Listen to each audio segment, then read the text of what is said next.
Before leaving the carousel room, you'll marvel at the Gebruder Bruder, an old music machine once heard at German fairs and circuses, now lovingly restored beyond its former glory. Now, prepare yourself. Who knows what lies beyond the gaping devil's throat?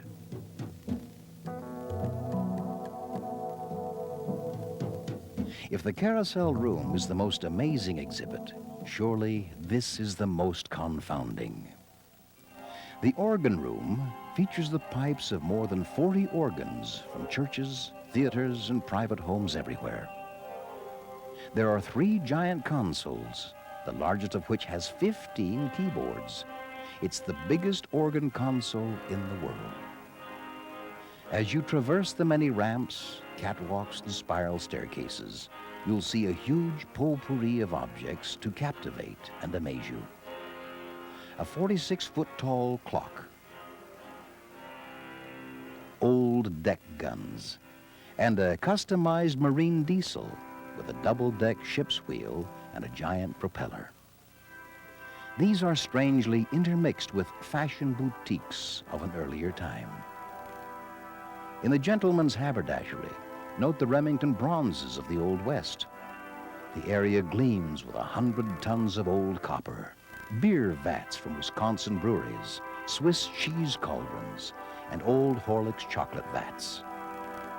To complement the beer vats, there's a collection of huge steins, and there are whiskey barrels and jugs for moonshine. This hydraulic generator formerly pumped 9 million gallons of water a day for Madison, Wisconsin. The flywheel alone is 16 feet in diameter and weighs 27 tons. The drum tree and giant chimes are integral percussion components of the master consoles. Nearby, in the wildlife area, you'll see an amazing collection of lifelike taxidermy specimens. Upon leaving the incredible organ room, we enter a gentler environment, a Lilliputian world of dollhouses and dolls. But superlatives apply here too, just as everywhere else in the House on the Rock. For this is the world's largest collection of wooden dollhouses, 265 in all. Kids of all ages will be captivated by these magical miniaturizations in so many different architectural styles. Victorian, of course, colonial, Cape Cod, Georgian, Tudor, and more. There's even a thatched roof English cottage and a country store and gas station. Every house is a 1-inch scale model, architecturally correct. Most are lovingly furnished down to the finest detail and occupied by the most appealing group of tiny people you'll ever hope to meet. We even see attics that store family treasures and discards, playrooms for the small fry, and the country store interior is a masterpiece of miniaturization. One could spend hours examining these superbly crafted microcosms, but other attractions beckon.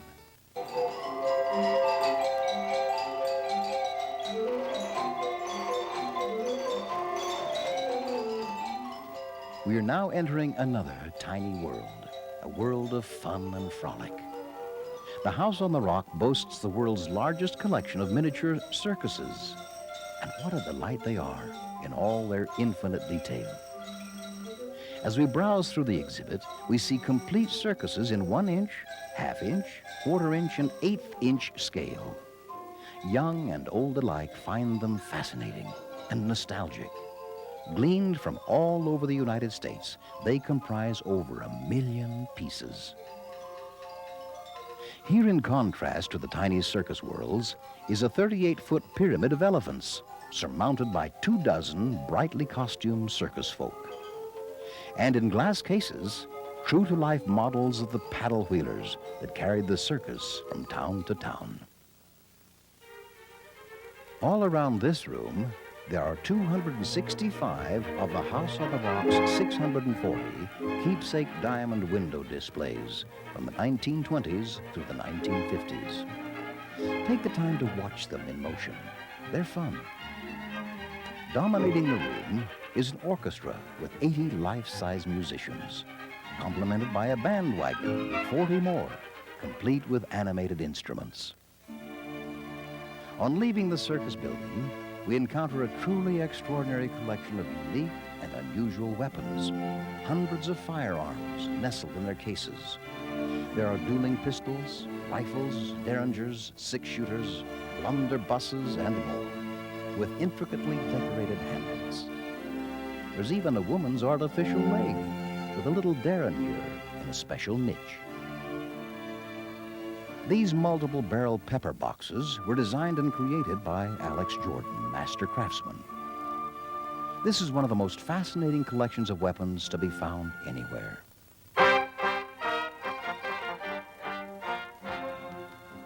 Leaving the deadly for the sublime, we now arrive at the Oriental collection, a superb assortment of ivory, hand-carved cork, cloisonné, and porcelain. Most of these items are from ancient China, and many are priceless.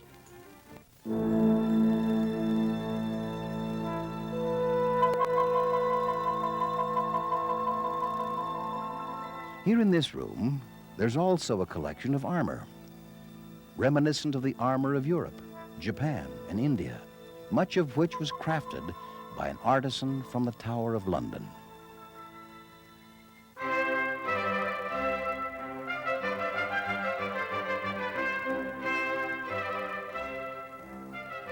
Leaving the Oriental collection, we now have a rare opportunity to view the coronation jewels of Queen Elizabeth without leaving our own shores.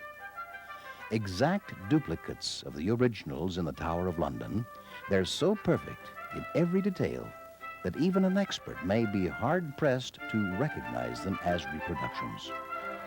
You'll see a replica of the coronation crown, which has graced the head of nearly every monarch since Charles II was crowned in 1661. It's patterned after the crown of Edward the Confessor, which was probably worn by Alfred the Great 1,000 years ago. Copies of other regalia include the scepters, orbs, and maces of the British royalty, as well as tiaras and other jewelry which the Queen inherited from her ancestors.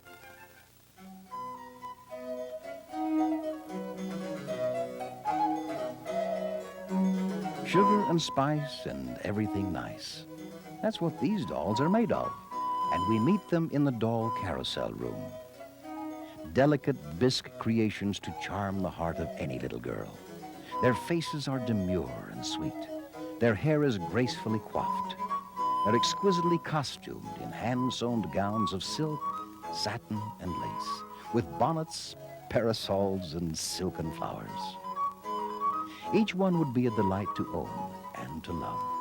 And there are about 650 of them on 2 revolving carousels. Complementing the lovely dolls, there are 357 carousel animals on the surrounding walls. Here also, in close proximity to the diminutive, we find the mighty, the great colossus of Ivan the Terrible.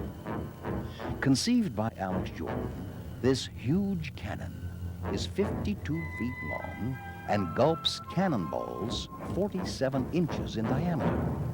It's similar to the one in the film The Pride and the Passion.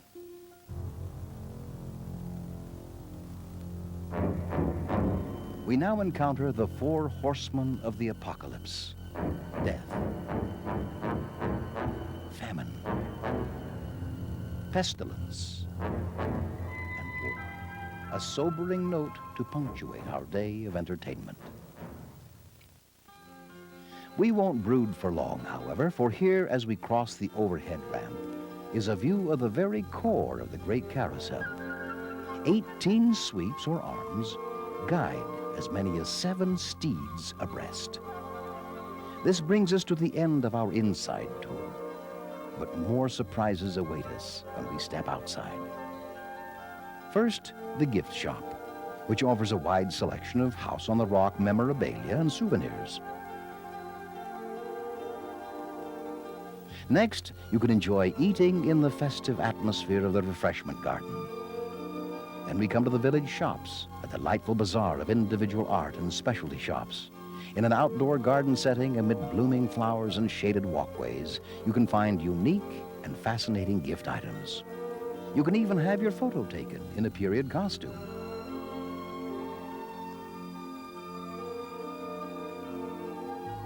The gardens of the House on the Rock are famous for their extraordinary beauty. This is perhaps the grandest collection of amaryllis anywhere. About 10,000 plantings. And unexpectedly, you can enjoy them all through the summer. There are terraces, waterfalls, huge planters, a stone maze, and massed plantings. Flowers are chosen for color and planted in profusion. You've seen a great many things on this video tour of the House on the Rock. We'd like to remind you now of how it all began, how one man had a dream of a quiet place in a special corner of Wisconsin.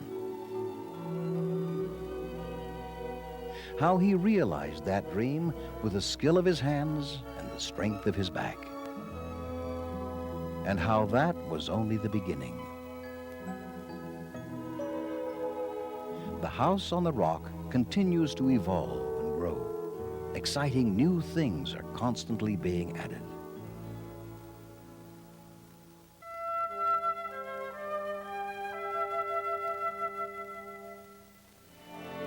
Above the lone valley, amid the deep woodland, stands Deer Shelter Rock, proud and high, where a man built a dream house, his own lofty castle, commanding the hills and the sky.